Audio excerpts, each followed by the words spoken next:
Bang di kawitan bapak ibunya.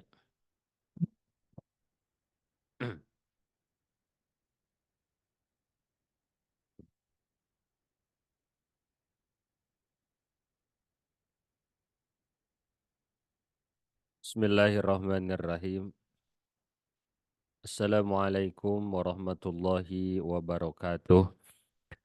Bismillah, alhamdulillah, assalatu wassalamu ala rasulillah wa ala alihi wa sahbihi wa mawalah. Asyhadu an la ilaha illallah wahdahu la syarika lah.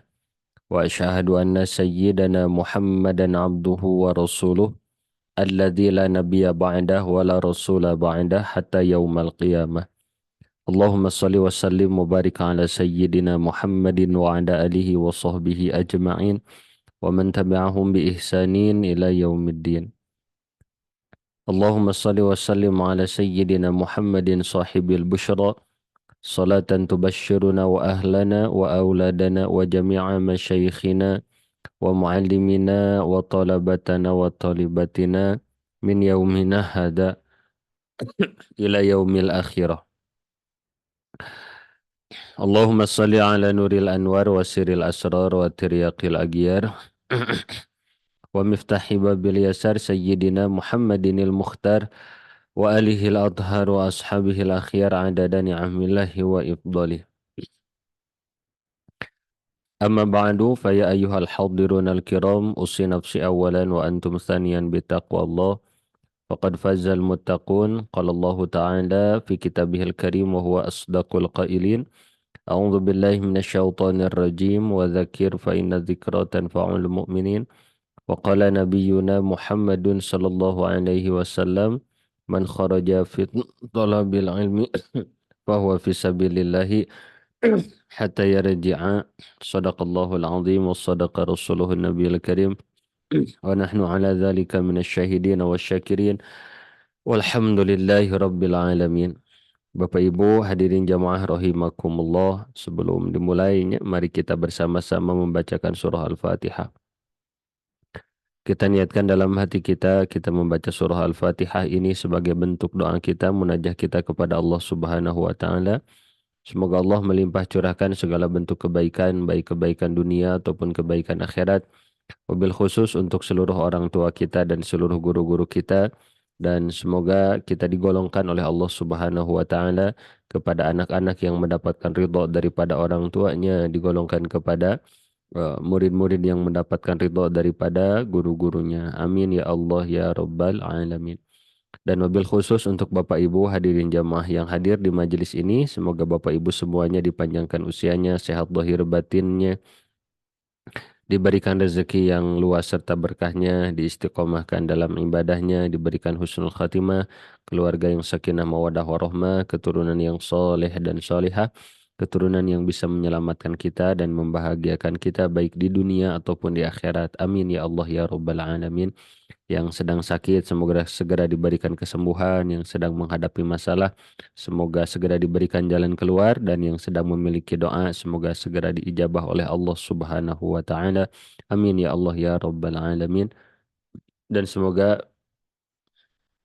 wasilah berkah daripada surah Al-Fatihah ini Allah melembutkan seluruh santri-santri kita, memuliakan akhlaknya, memberikan ilmu yang bermanfaat, dan murid-murid kita ini, santri-santri kita ini bisa menjadi cahaya ya, baik bagi dirinya, keluarganya ataupun lingkungannya. Amin ya Allah ya rabbal alamin. Ala hadhihi niyah wa ala kulli niyatin salihah nas'alukal ijabah bijahin nabiyil mustafa wa bisiril fatihah. A'udzu billahi minasyaitonir rajim. Bismillahirrahmanirrahim. Alhamdulillahi rabbil alamin arrahmanir rahim maliki yaumiddin. Iyyaka na'budu wa iyyaka nasta'in ihdinas siratal mustaqim siratal ladzina an'amta 'alaihim ghairil maghdubi 'alaihim waladdallin. Rabbighfir lana wa liwalidina wa limasyayikhina wa li jami'il muslimina amin.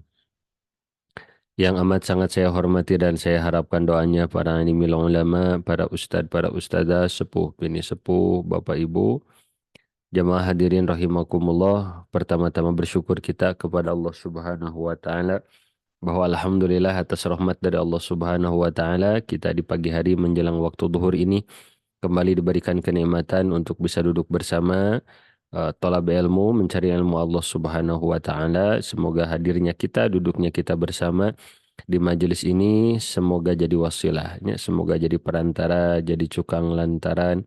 Semoga setiap harapan kita, doa kita ini diijabah oleh Allah Subhanahu wa taala. Karena di antara ciri seseorang itu akan dibukakan pintu kebaikannya adalah manakala hatinya mulai lembut, ingin hadir di majelis ilmu dan tubuhnya diringankan untuk hadir di majelis ilmu.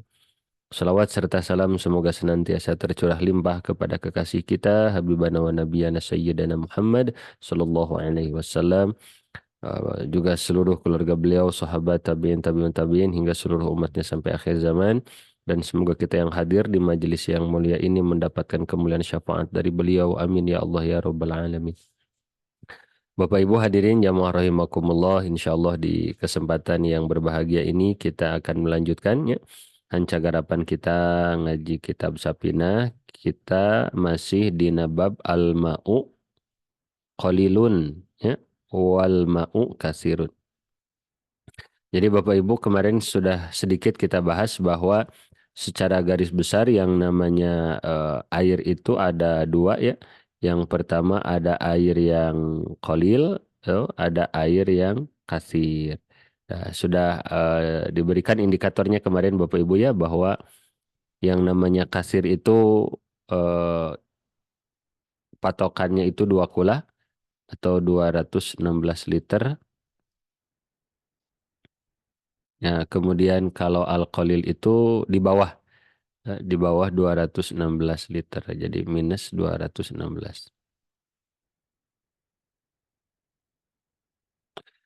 Nah, Bapak Ibu hadirin jamaah rahimakumullah.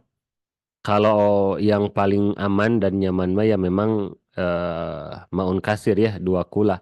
Karena kalaupun kejatuhan najis selama tidak berubah bentuknya, tidak berubah warnanya, tidak berubah rasa, tidak berubah bau, maka tidak disebut air yang mutanajis. Namun ketika air itu sedikit, walaupun termasuki najis dan tidak berubah, ya sudah dihukumi najisnya. Nah, ini nanti kaitannya dengan musta'mal gitu kan, dengan kaitannya mutanajis. Ini alkolil ini yang di bawah 2 kulah itu sangat-sangat riskan. Tapi kalau kita memang bisa hati-hatinya, saur sunama bisa mawa ke nana gitunya, maka ini juga aman sebetulnya. Baik, jadi secara kuantitasnya maun itu ada dua, al ma'u qalilun sedikit, wal ma'u katsirun dan banyak. Nah, kemudian kemarin kita juga sedikit membahas bahwa al-ma'u dari segi sifatnya terbagi empat Bapak Ibu ya. Yang pertama adalah ma'un uh, tohir mutohir, suci dan mensucikan. Ada tohir goir mutohir, ada suci tapi tidak mensucikan. Kemudian ada air mutanajis. Kemudian yang terakhir ada air yang musyammas ya, atau disebut juga ada air makruh ya. Nah, ada empat. Nah, kemarin kita sedikit membahas bahwa air tohir mutohir ini adalah air mutlak. Jadi air secara umumnya, air sumur, kemudian air hujan, itu tuh air mutlak. Selama belum musta'mal, selama belum mutaghayyir dan belum mutanajis, maka itu air bisa dipakai berwudunya, bisa dipakai untuk mandi wajib. Patokannya kalau tohir mutohir itu kan ada dua, lafadznya ada tohir, ada mutohir. Nah, bedanya apa? Kalau tohir itu ya suci, ya bisa diminum, bisa dikonsumsi, tidak merusak sholat. Kemudian mutohir bisa dipakai wudhu. Nah, sedangkan yang kedua tohir goer mutohir. Suci mah suci tapi nggak bisa dipakai berwudhu. Nah, ini yang memang harus jadi eh, perhatian lebih dalam Bapak Ibu ya. Karena di antara penyebab seseorang itu berwudhu, mandi wajib, tapi wudhu dan mandi wajib nanti tidak sah. Kenapa? Karena air yang dipakai itu adalah tohir ma tohir suci, tapi de goyer mutohir. Nah, ini yang harus diperhatikan. Tohir suci ma suci, tapi goyer mutohir. Nah, yang tidak bisa dipakai bersuci itu maksudnya tidak bisa dipakai wudhunya, tidak bisa dipakai mandi wajibnya, tidak bisa dipakai mensucikan najis. Jadi kalau habis buang air kecil, pipis, ya, kemudian dibanjur, tapi dibanjurnya teh apa diguyurnya teh pakai air musta'mal. Maka si airnya teh si najisnya itu bukan hilang malah nyebar ka ditu ka dieu gitu. Nah, jenis-jenis air suci tapi tidak mensucikan itu ada dua, Bapak Ibu ya, ada air mustamal, ada air mutaghayyir. Nah, kemarin kita sedikit membahas bahwa di antara ciri-ciri air yang mustamal itu adalah satu, si airnya itu bekas mengangkat hadas kecil atau hadas besar. Jadi inti nama tilas wudhu dan tilas mandi wajibnya itu teh disebutnya adalah air yang mustamal. Tuh. Jadi kalau kita wudhunya, kita mandi wajib, tak air bekas nate suci eta teh. Boleh diminumnya kabawa sholat tidak sah, bahkan dipakai nyayur juga boleh. Tak air bekas wudhu, air bekas adus teh. Ya, tapi goer mutohir, tapi tidak bisa dipakai untuk naon namina teh bersuci, ya. Tidak bisa dipakai wudhu dan lain sebagainya. Nah, kemudian disebut bekas mengangkat hadas juga ada aturannya. Yang pertama nanti si jumlah airnya dua kulah gitu. Jadi kalau ada orang dia itu mandinya, mandi wajib nate ngeem dina bak, dari bak nate kurang dari 216 liter. Tuh, maka itu tidak sah. Bukan tidak sah, apa namanya si airnya jadi mustamal. Nah, maka Bapak Ibu misalnya kita ada bak nih, ada bak gitu kan. Tuh, ada bak gitu. Nah, ketika si bak ini teh memang misalnya teh 216 liter, ya 216 liter Bapak Ibu. Bagus nama lebih ya. Karena nanti kalau kita masuk, kemudian kita berdiri otomatis ada bagian daripada air yang ikut ke tubuh kita. Maka nanti akan berkurang. Misalnya 300 liter atuhnya. Pokoknya nama inti nama dua kulah lebih. Nah, maka ketika kita wudhu di sana, mandi wajib di sana, itu si airnya tidak berubah jadi mustamal. Makanya di pesantren-pesantren rata-rata punya balong sebagian ya, yang saya ketahui ya. Di pesantren-pesantren itu ada balong dan di balong itu segala kegiatan bersuci di sana, wudhu di sana gitu kan, dan dikobok we ke karena balong nate. Oh, dikobok bahkan kumur-kumur burakeun deui kadinya nya. Bahkan itu dipakai mandi wajib boleh di sana, masuk kerobok-kerobok keluar deui gitu nya. Itu si airnya statusnya masih apa? Tohir mutohir. Masih suci dan mensucikan. Syaratnya apa? Ya ini syaratnya memang 216 liter. Tapi kalau airnya kurang dari 216 liter, artinya kurang daripada dua kulah yang ini Bapak Ibunya. Nah, maka ya itu apa namanya? Potensi tau nyari bahasa-bahasa nurada ieunya gaya gitu. Jadi potensi tah. Potensi untuk menjadi mustamalnya itu besar. Potensi. Nah, maka Bapak Ibu yang naon namina teh mandi wajib, yang mandi wajib itu memang harus berhati-hati ya. Nah, contoh nih Bapak Ibunya.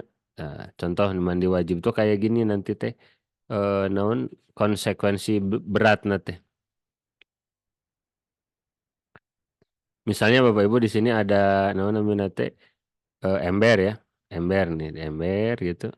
Nah, kan ketika kita naon namina teh karena ember teh nyiuk cainya. Nah, kalau seandainya ketika kita menciduk itu air, yang masuk itu hanya gayungnya saja, ya maka tidak jadi masalah. Nah, tapi ketika kita mandi wajib, kemudian kita menciduk air yang ada di ember, ketika menciduk air teh yang masuk bukan hanya gayungnya, tapi tangan kita juga masuk ke ember tersebut. Dalam keadaan kita berniat mandi wajib. Nah, maka ketika si tangan kita masuk ke ember, kemudian tangan kita diangkat, ya, maka air yang ada di ember itu berubah menjadi air yang mustamal. Tuh, iya masalah nanti Bapak Ibu. Jadi air yang paling bagus mah kalau mandi wajib mah pakai iyo naon namanya teh pancuran gitu ya. Itu yang paling bagus. Tapi dah gimana dah tidak semua kita punya pancuran di WC teh gitunya. Nah, maka bisa salah satu solusinya adalah ketika mandi, terutama ketika istighrop ya, menciduk itu air harus berhati-hati. Khawatir ketika air kita ciduk pakai gayung, kemudian gayung masuk ke dalam ember lah, tangan kita jangankan banyak, ujung tangan kita masuk ke ember. Nah, maka ketika diangkat otomatis air yang ada di ember tersebut berubah menjadi apa? Menjadi air yang musta'mal. Tuh, satu. Yang kedua, digunakan pada basuhan wajib. Nah, kalau digunakan pada basuhan yang sunnah, ya, maka tidak wajib. Contoh Bapak Ibu, kalau di dalam naon namina teh, wudunya, kan yang wajib dibasuh itu ada empat. Yang pertama adalah wajah, kemudian tangan sampai dengan sikut, kemudian sebagian kepala dan kaki kan gitu. Dan ini pun adalah basuhan pertama yang sempurna. Nah, maksudnya apa? Yang sempurna teh ada ini nih Bapak Ibu. Karena kalau ada orang basuhan pertamanya misalnya itu membasuh wajahnya, tapi nggak basuh wajah nate tidak sempurna gitu. Jadi ada bagian wajah yang terlewat. Nah, maka ketika membasuh yang kedua itu hakikatnya dihitung basuhan yang pertama gitu. Jadi masih wajib teh. Nah, jadi harus berhati-hati. Tapi kalau basuhan yang pertamanya itu memang sempurna gitunya walatra lantis gitu, maka basuhan yang kedua itu adalah hukumnya sunnah. Nah, kemudian air yang eh, turun gitu, air yang nyiprat, air yang bekas daripada membasuh bagian yang sunnah, maka ini hukumnya tidak menjadi musta'mal. Ya. Kemudian yang ketiga, airnya sudah terpisah dari tubuh. Ya, jadi seperti yang sudah disampaikan kemarin, selama si airnya itu masih bersatu dengan tubuh kita, maka ini tidak menjadi mustamal. Tapi kalau sudah lepas daripada tubuh kita, maka itu menjadi mustamal. Ya, izin mengulangi ya untuk penguatan saja. Seperti misalnya ada bathtub gitu kan. Nah, ini bathtub kan. Nah, ketika sang suami gitu, sang suami itu sedang berada di dalam bathtub, si suami nate. Nah, si suami gitunya. Nah, suami nate masih di dalam bathtub. Berarti Bapak Ibu, kalau si suami itu masih di dalam naon bathtub, nah bagaimana status si air? Nah, apakah air yang ada di sini gitu itu berubah menjadi mustamal? Maka jawabannya air ini belum menjadi mustamal. Kenapa? Karena syarat menjadi mustamal itu adalah ini. Yang ketiga itu adalah airnya harus sudah terpisah. Nah, ini kan airnya masih bersatu dengan tubuhnya gitu. Jadi air ini belum mustamal. Tuh. Kemudian ketika si suami ini masih mandi di bathtub, mandi wajib gitu kan. Lalu datanglah sang istri. Nah, istrinya lalu ikut mandi di sini. Istrinya ikut mandi di sini. Nah, maka bagaimana hukum istri mandi wajib berdua dengan suami pada kasus ini? Maka mandi wajibnya itu adalah sah. Kenapa? Karena si airnya masih tohir mutohir, masih suci dan mensucikan. Namun manakala si sang suaminya gitu sebelum sang istri masuk ke dalam naon namina teh bathtub teh keburu suaminya teh keluar, maka otomatis si airnya itu sudah berubah menjadi mustama. Lalu istrinya masuk. Nah, maka istrinya yang mandi di bathtub hanya dinilai sebagai mandi biasa saja.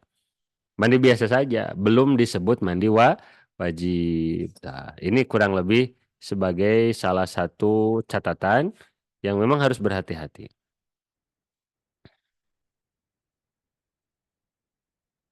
Kemudian yang kedua, ketentuan daripada kedap, ketentuan daripada air yang mustamal yang nomor dua itu adalah bekas mengangkat had najis hukmiyah. Nah, kita akan berpindah ke slide yang baru.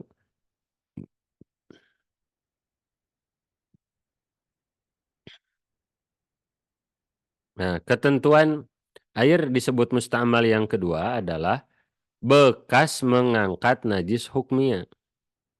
Ya. Karena nanti najis itu dari segi bentuk najis itu ada dua, Bapak Ibu ya. Yang pertama ada yang disebut dengan najis ainiyah, ada yang kedua disebutnya itu adalah najis hukmiyah. Nah, ini yang akan menjadi pembahasan kita adalah di najis hukmiyah. Nah, ma farqu bainahuma gitunya, apa perbedaan antara najis ainiyah dan najis hukmiyah. Nah, jadi disebut najis ainiyah itu adalah najis yang terindra atau terlihat. Jadi Bapak Ibu rahimakumullah, najis ainiyah itu adalah najis yang terlihat, adapun najis hukmiyah berarti najis yang tidak terlihat. Eh, Sebagai contoh nih, Bapak Ibu hadirin jamaah rahimakumullah. Eh, Sedap. Nah, misalnya ada bayi gitu kan, bayi teh pipis, pipis gitu. Nah, ini pipis bayi lah gitunya. Nah, bayi teh pipis Bapak Ibu. Nah, maka ketika bayi pipis di keramik gitu, kemudian sama kita teh kelihatan kan bentuknya gitu kan, bau pesing, bau hangsirna gitu warnanya. Nah, ini ketika si najis itu masih terlihat, maka disebutnya adalah najis ainiyah. Nah, lalu misalnya Bapak Ibunya, si najis ini ada dua naon namina tes keadaan. Dua keadaannya bagaimana? Contoh Bapak Ibu, si najis ini satu, si najis ini teh keadaan satu dibiarkan, dibiarkan lama. Kira-kira Bapak Ibu kalau ada najis pipis di atas keramik, lalu kita biarkan lama, apa yang terjadi dengan najis itu? Lama-lama akan terkikis oleh apa namanya angin kan gitu, ke angin-angin gitu kan, maka lama-lama akan hilang. Nah, maka ketika si bentuknya tidak terlihat, maka si posisi naon namina teh, ah, maka posisi di sini ini masih tetap dihukumi najis. Walaupun nanti si bentuk najis nanti sudah nggak kelihatan, tapi di sini statusnya adalah masih najis gitu Bapak Ibu.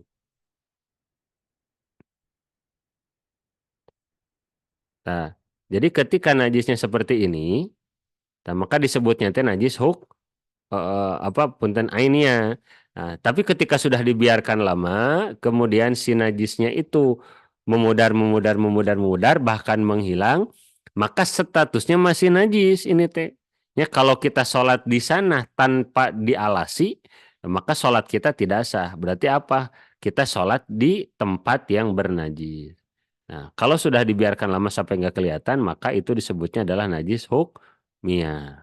Nggak kelihatan atau sengaja misalnya itu dibersihkan atau dilap, hanya dilap saja, jadi tidak diguyur air, hanya misalnya dilap dan dikeringkan. Nah, ketika misalnya itu si bekas najisnya itu dilap, ya yang ini Bapak Ibu ya, dilap kemudian dibiarkan dikeringkan, maka otomatis kan bentuk najisnya pun tidak ada. Nah, maka ini pun sama disebutnya adalah najis yang hukmiyah. Nah, Bapak Ibu hadirin jamaah rahimakumullah, pertanyaannya gitu, pertanyaannya yang menjadi pertanyaan besar, apakah cara mensucikannya sama? Nah, apakah cara mensucikannya sama? Dalam artian apakah cara mensucikan naon namina teh najis yang ainiyah ya dengan mensucikan najis yang hukmiyah itu hukumnya adalah sama, ternyata berbeda. Nah, di sini kita batasi Bapak Ibunya, kita batasi. Jadi kalau naon namina teh menghilangkan najis yang masih hukmiyah, yang masih ainiyah, jadi masih kelihatan si ieu najis nate, maka ini harus diguyur. Kalau misalnya di atas keramik ini statusnya di atas keramik harus diguyur sampai ke depan rumah. Oh, mau diguyur ku air ku gayung gitunya, mau disemprot pakai selang gitu. Yang penting mah si najisnya itu kadorong keluar. Nah, memang ini ya pasti lebih repot karena satu mubazir air, nggak mubazir sih, ya membutuhkan banyak air gitu ya. Dan yang kedua rumah bararase. Nah, atau bisa menggunakan strategi yang kedua, ya ini dengan cara dijadikan itu najis ain ya menjadi najis hukmiyah. Karena kalau najisnya sudah berubah menjadi hukmiyah, maka nanti lebih ringan. Tuh, misalnya tadi yang disampaikan bahwa di sini itu masih najis ya. Ini statusnya masih najis, tapi najisnya kan sudah kering. Nah, kalau najisnya sudah kering, sudah nggak kelihatan bentuknya, warnanya gitu, maka cara mensucikannya itu adalah cukup ditumpahi air. Cukup ditumpahi air. Misalnya Bapak Ibu kita mengambil airnya, lalu kita itu air biarkan cukup naon namina teh menutupi ini bekas najis.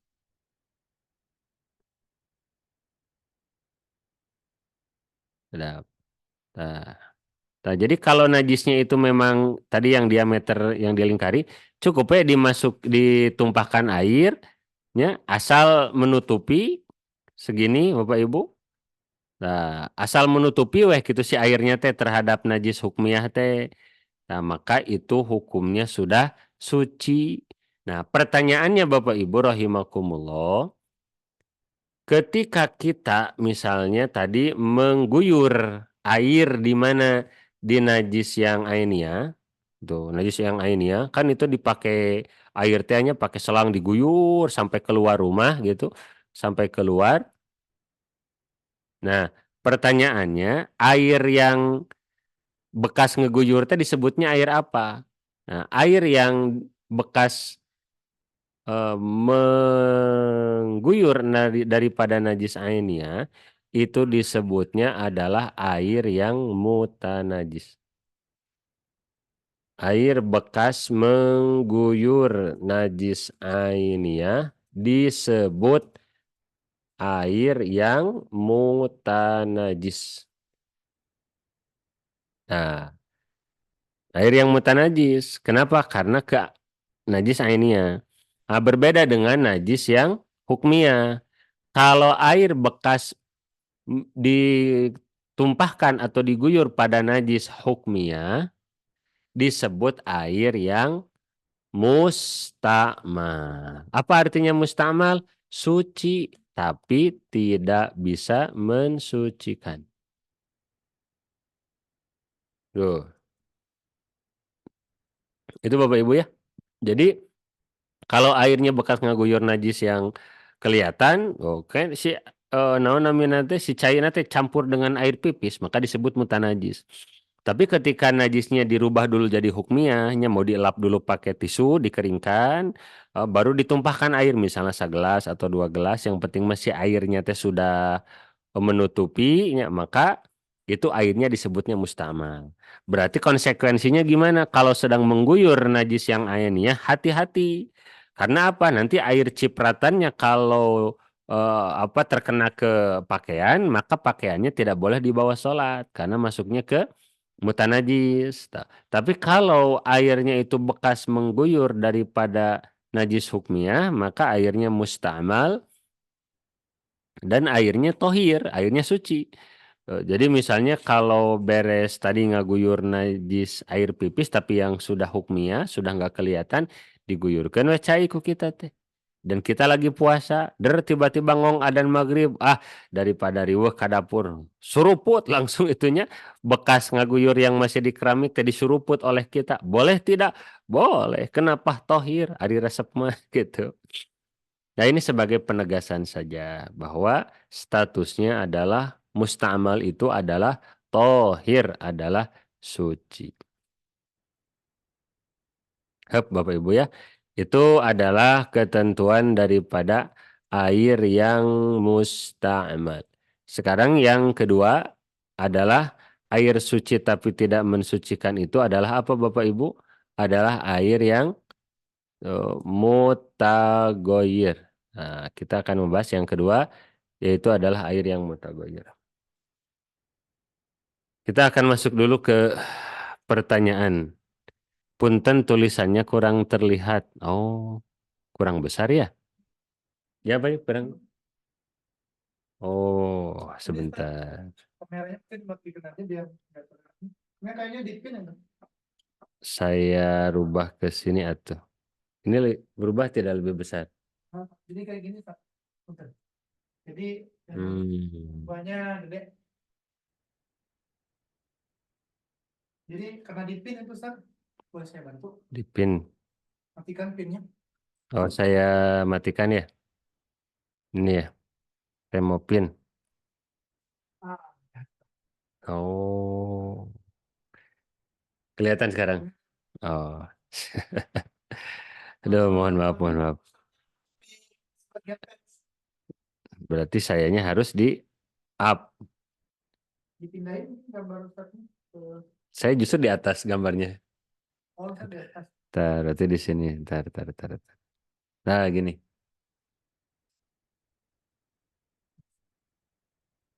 Ntar ya. Mana yang bagusnya? Share. Ah, gitu palingnya. Di agak kecil. Kecil juga ya?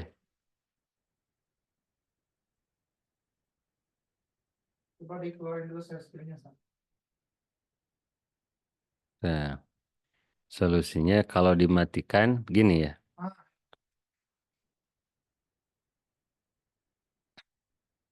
kayak gini jadinya. Oh, lebih terlihat tidak? Sama Lumayan lah daripada yang tadi. daripada yang tadi.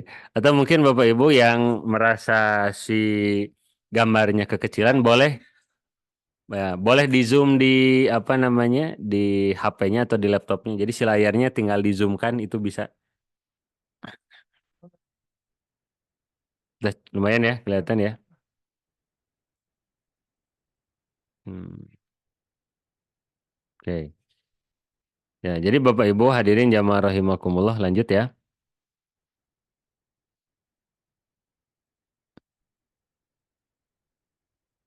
Nah, cukup. Oh, siap. Izin bertanya, jika pada saat sholat kita sebagai makmum, izin bertanya, Ustaz, jika pada saat sholat kita sebagai makmum tidak sadar kalau kaki imam menginjak kotoran cicak. Dan makmum baru menyadari ketika sholat sudah di pertengahan sholat. Apakah sholat keduanya harus diulang atau tidak? Kalau seandainya si makmum itu tidak menyadari bahwa imam itu dalam keadaan menginjak tai cicak, walaupun pada hakikatnya si imamnya itu menginjak kotoran cicak, maka si makmum itu sholatnya sah. Karena apa? Karena si makmum tidak mengetahui bahwa imamnya itu batal.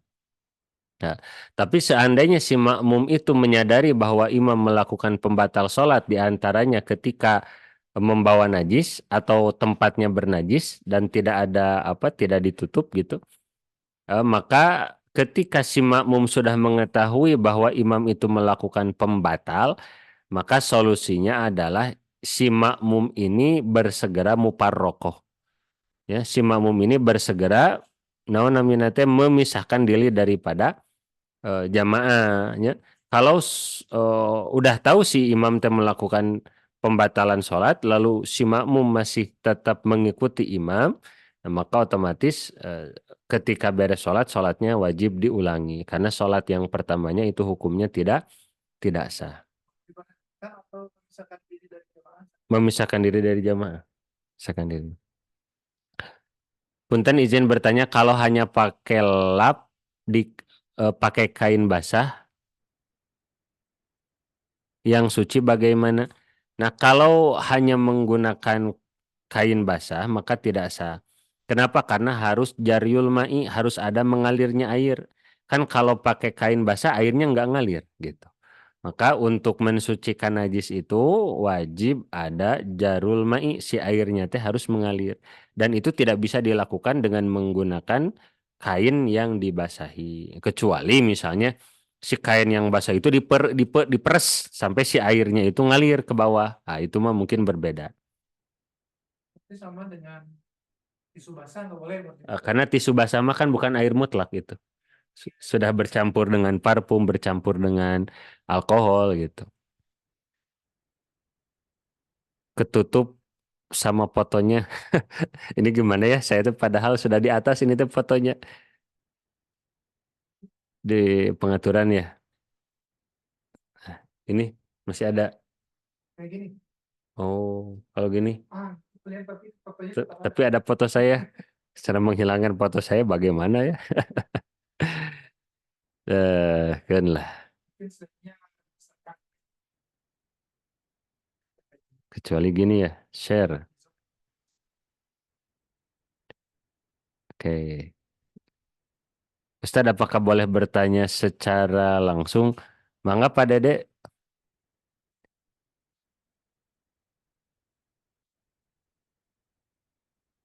Nah,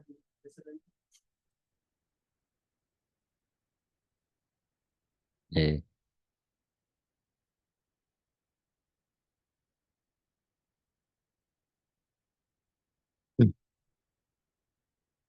siap tidak bisa buka mic. Abdi sanes admin kumahanya. Tah, gening tiasa. Bismillahirrahmanirrahim. Assalamualaikum warahmatullahi wabarakatuh, Ustaz. Waalaikumsalam warahmatullahi wabarakatuh. Izin bertanya, Ustaz, ada dua pertanyaan. Yang pertama, terkait membersihkan najis pipis anak gitu. Untuk cara mencucinya, saya pernah mendengar kajian dari Buya Yahya itu, kalau mencuci pipis anak itu gak boleh langsung ini ke deterjen gitu. Jadi Hmm, harus dibilas dulu pakai air sampai dikira sudah hilang najisnya baru dipakai deterjen. Itu yang pertama, apakah betul? Karena memang banyak pendapat, yaitu yang pertama. Yang kedua, terkait sholat, Ustadz. ya. Dulu sempat disampaikan sama Ustadz ketika sholat itu, ketika menggendong anak. Hmm, Nah, yang harus hati-hati itu kan kalau misalkan anak pakai pampers, takutnya sudah pipis gitu. Jadi itu ya. yang nggak bolehnya itu. Nah, bagaimana kalau seperti ini, Ustaz? Anak pakai pampers, tapi kita nggak ada niatan buat gendong anak, anaknya aja yang ingin naik gitu. Tapi kita sudah Hmm, berusaha nurunin. Gitu. Nah, hmm. kalau seperti itu, gimana, Ustaz? Apakah sholatnya boleh dilanjutkan atau udah tahu nih anak pipis sebenarnya di pampers, ya udah weh berhenti weh gitu karena anak naik wae. Nah, seperti itu. Gimana, Ustaz? Siap. Atur nuhun. Nah, baik Bapak Ibu izin. Nah, yang pertama dulu ya, Pak Dede, bahwa cara mensucikan najis di celana ya khususnya pipis bayi.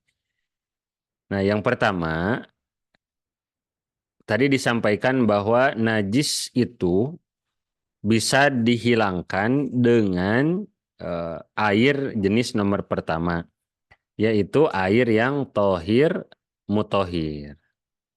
Nah, ini hanya dengan ini saja Bapak Ibu bisa disucikan itu. Nah, adapun nanti tadi disampaikan bahwa ada jenis air yang kedua adalah adapun yang tohir, goir, mutohir itu tidak bisa. Apa yang tohir, goir, mutohir itu? Yang pertama adalah air mustamal. Ini nggak bisa dipakai mensucikan najis. Dan yang kedua air mutagoyar. Nah ini yang menjadi jawaban atas pertanyaan yang pertama. Apa itu air mutagoyar? Air yang sudah tercampuri benda lain.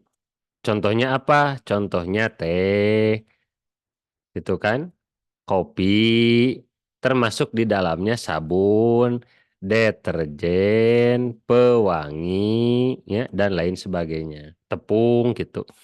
Nah, ketika kita akan mensucikan itu celana yang ada pipisnya, kalau seandainya celana dulu dimasukkan ke ember misalnya, ya, kemudian deterjen, kemudian air, maka otomatis nanti airnya itu akan bercampur dengan rinse apa, tidak boleh nyebut merek ya, sudah bercampur dengan deterjen. Nah, itu yang disampaikan oleh Kersana Buya Yahya bahwa kenapa tidak boleh deterjen dulu?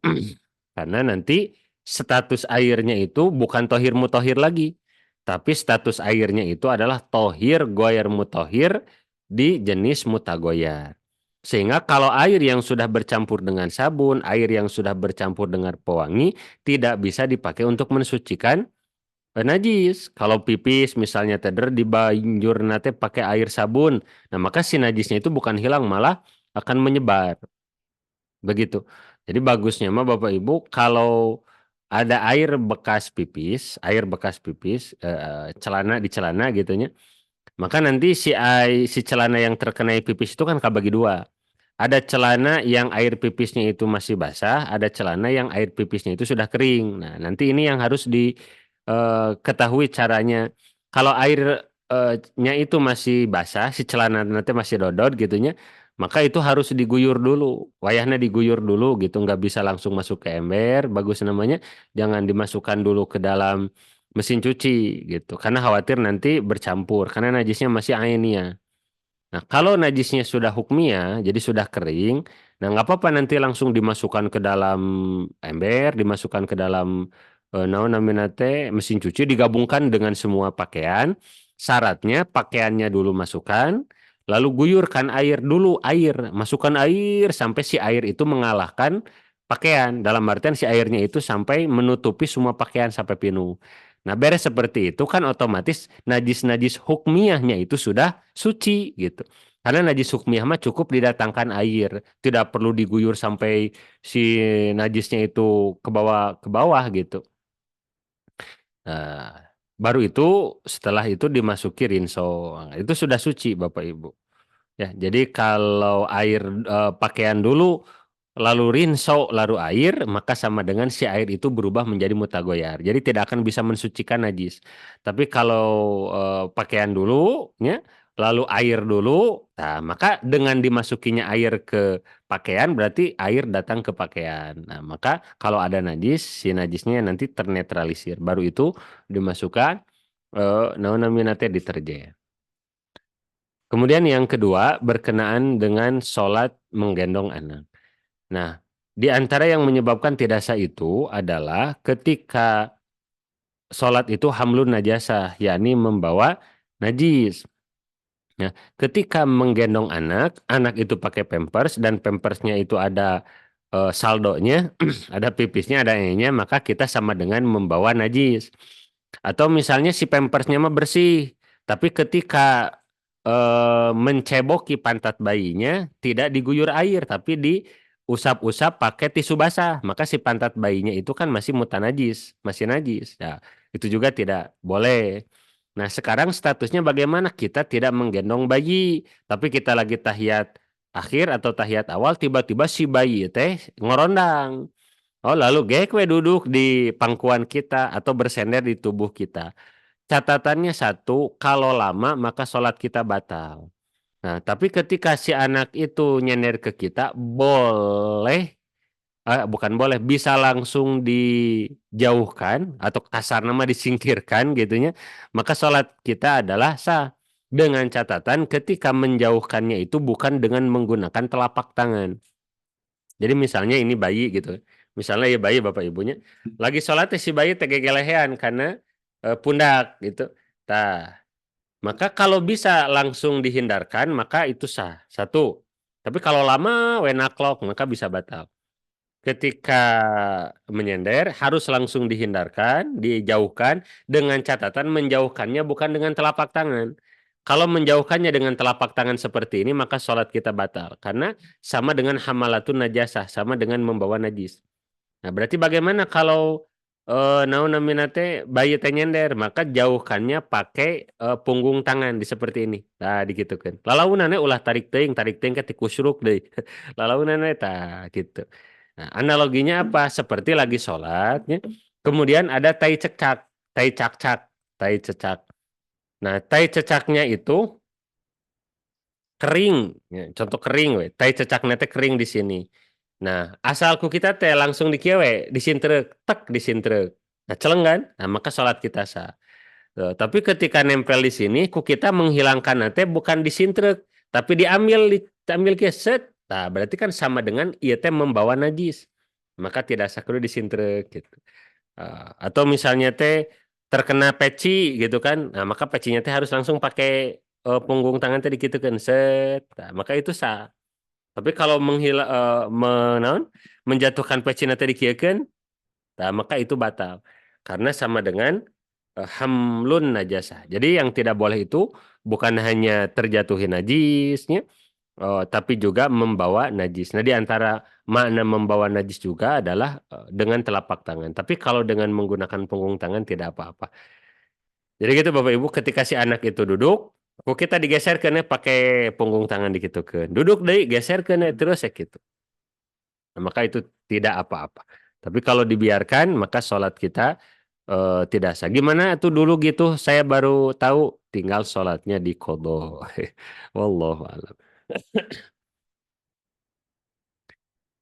Izin bertanya. eh,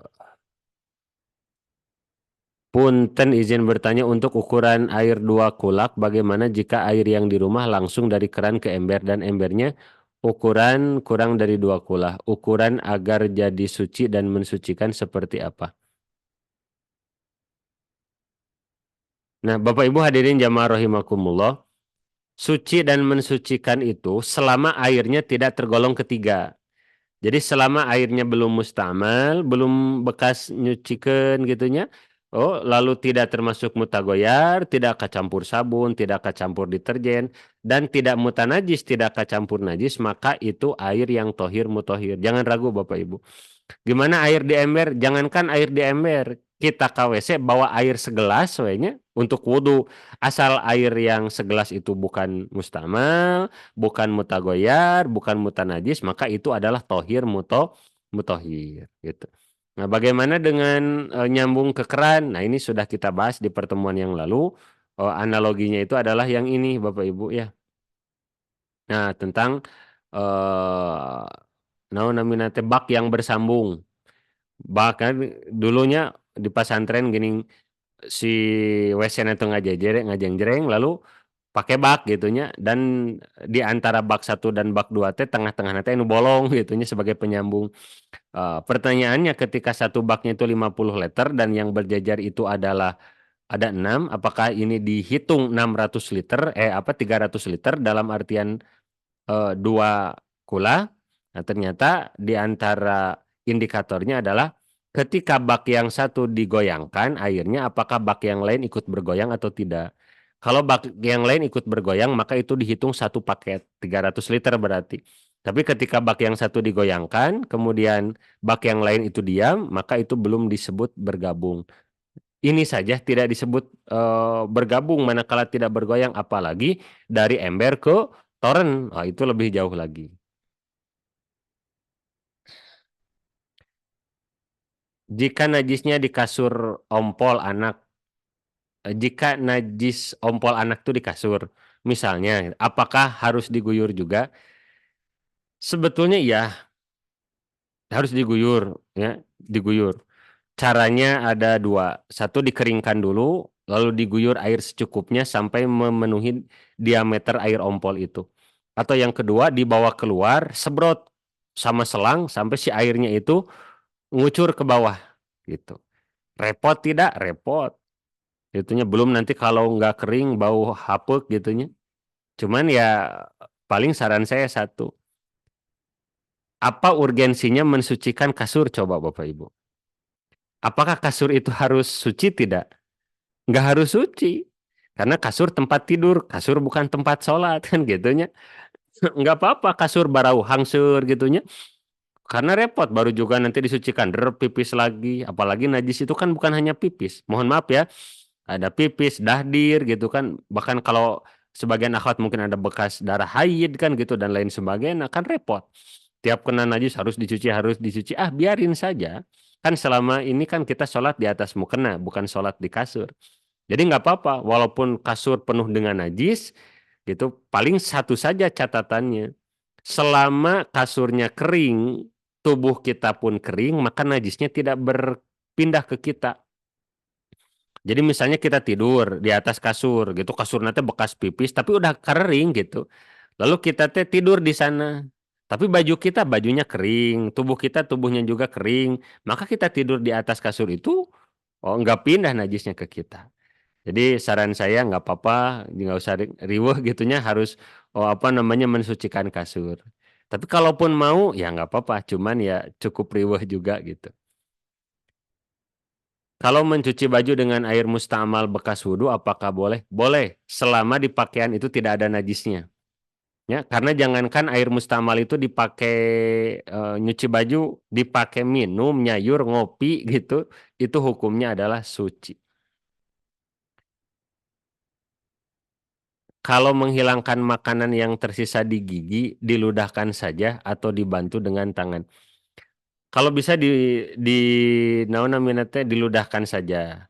Oh, tapi jangan ke depan, jangan ke kanan, tapi ke kiri. Gimana ketika sedang sholat berjamaah, gitunya di kiri teh ada teman, kamu ayah senior, maunya diludahkan beres sholat garelut gitunya, maka boleh dengan tangan.